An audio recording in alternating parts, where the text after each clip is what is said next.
Goeiedag liefdes en welkom by ons oordenkend tyd saam. Dis altyd vir my 'n enorme groot vreugde om saam met julle deur God se woord te kan werk. Nou, het jy al ooit gewonder, wat presies is God besig om te doen? Wat is sy plan, né? Waarheen beweeg alles? Is daar regtig 'n groter plan agter alles, of is die lewe eintlik maar net 'n sameloop van random omstandighede? Nee. Daar's definitief strategie. Eintlik Paulus kom antwoord vir ons daardie vraag of vra hier in Efesiërs 1. Hy skryf, God wat al die wysheid en insig het sy geheime plan aan ons bekend gemaak. So het hy dit reeds voorheen met die fokus op Christus goed gevind om hierdie plan in die volheid van die tye tot uitvoering te bring. Hierdie geheime plan is om alles wat in die hemel en op aarde is onder een hoof te verenig, en hierdie hoof is Christus. Daai is 'n mondvol, maar dit is ook 'n baie diep waarheid. Dit is onder andere dat God se plan is nie vaag nie, God se plan is nie onduidelik nie. God se plan het eintlik maar 'n kern, en daardie kern, daai middelpunt is Jesus Christus. Geliefde, alles beweeg na Jesus toe, alles word in hom bymekaar gebring.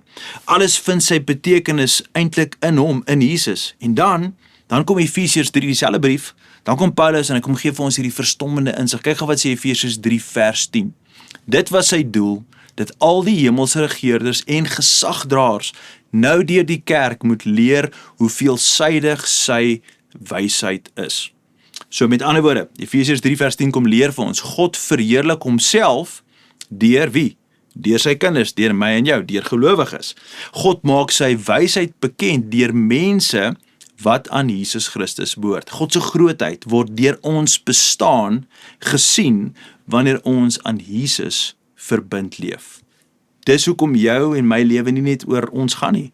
Dit gaan nie net oor leef, oor werk en rekeninge betaal en rus en vakansie en dan van alles net van vooraf begin, rest en repeat en rinse en repeat. Dis veel groter as dit. Daar's baie meer wat aan die gang is.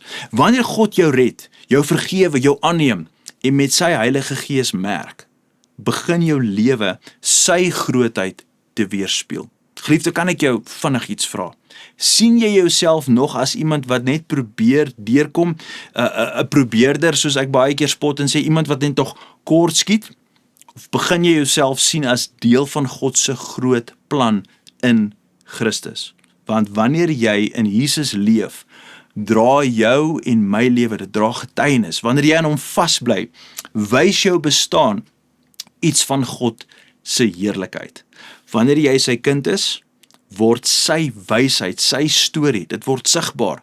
So geliefde, vandag moet jy en ek, ons moet onthou, God se geheime plan is nie meer 'n geheim vir sy kinders nie, hy het dit kom bekend maak, en die naam van daardie plan is Jesus Christus. Nou, geliefde, as hierdie boodskap jou roer, as dit iets vir jou beteken, asseblief laat weet vir ons in die kommentare, hoe help dit jou om te weet dat jou lewe deel is van God se groter plan in Jesus Christus. Ek hoop dit bemoedig jou, ek hoop dit stig jou, veral in die opbou na Paasfees toe. Dit is so 'n wonderlike tyd in die gelowige se lewe, en daarom, geliefde, moet ons nou met dankbaarheid stil staan wanneer ons bid en die Here herdenk en vier vir sy menigvuldige wysheid. Kom ons sluit die oë, kom ons bid saam. Jesus, so baie dankie vir u enorme genade oor ons lewens. Dankie ook vir die beloftes van Efesiërs 1, dat u vir ons kom verseël deur die Heilige Gees en dan ook bestem het om die heerlikheid en die wysheid van God se plan met hierdie wêreld te deel, dit sigbaar te maak vir hierdie wêreld, wanneer ons leer om verbind te bly en te lewe aan Jesus Christus. Here, wanneer ons naby aan die lewe, heilig en onberispelik, soos Efesiërs 1 ook vir ons leer, wanneer ons kom in ons lewe in daai heelheid, waar ons lewens word heel gemaak en heilig gemaak deur Jesus, wanneer dit sigbaar raak in ons lewens, wanneer ons daai vrug dra, dan sien hierdie wêreld wie God eintlik is. Hulle sien sy liefde raak, sy karakter raak, sy heilige plan raak, dat die hele wêreld kan hom ken deur sy seun Jesus Christus. En daarom, Here, is ons vandag so dankbaar, en my gedagtes is eintlik te klein om hierdie baie keer te begryp, dat u het vir ons gekies as die mens om u storie van verlossing vir hierdie wêreld te vertel. Ons eer u daarvoor, ons loof u daarvoor, en ons is dankbaar, in nederigheid so dankbaar, dat u ons kies as medewerkers in u koninkryk. Ons loof u daarvoor, ons eer u daarvoor, en ons sê dit als in die kosbare mooi naam van Jesus. Amen en Amen. Geliefde, ek sien julle môre. Gaan in vrede. Totsiens.